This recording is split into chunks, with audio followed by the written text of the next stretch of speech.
5 films and 14 years down the line, the Ice Age franchise is finally running out of steam. And Ice Age Collision Course feels like it knows this. There's nothing offensively bad about this latest entry, but there's also not much here to draw in new viewers or bring anyone other than diehard fans back. It kicks off, as usual, with Scrat's acorn attaining ineptitude causing mayhem, but this time, it ends up with him being thrust into space, which in itself shows how far the franchise has to go now for inspiration. This sets off a series of events that lead to meteors hurtling towards Earth.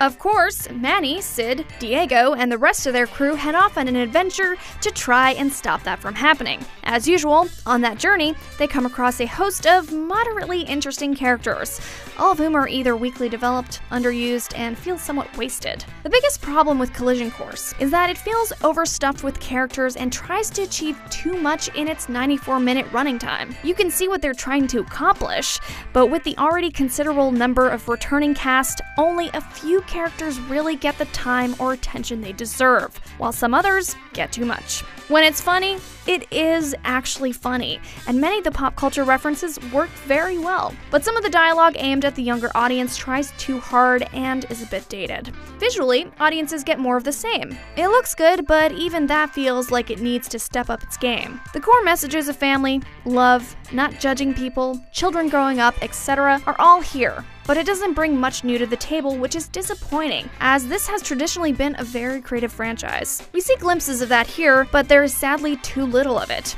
And when Scrat reappears throughout the movie, it is something of a high point and gives it a bit of momentum. It's bright, loud, and has lots of bathroom jokes, and although the third act feels rushed, it moves along at a decent pace, so young children will probably still enjoy it. Overall, it is fun, but it isn't as continually engaging for adults or kids as previous entries. When it works, but the rest of the time, it meanders along, painting by numbers, and that's a shame. For more movie reviews, keep it on IGN. Yeah. I'm breaking up with you. What? But I planned our whole future.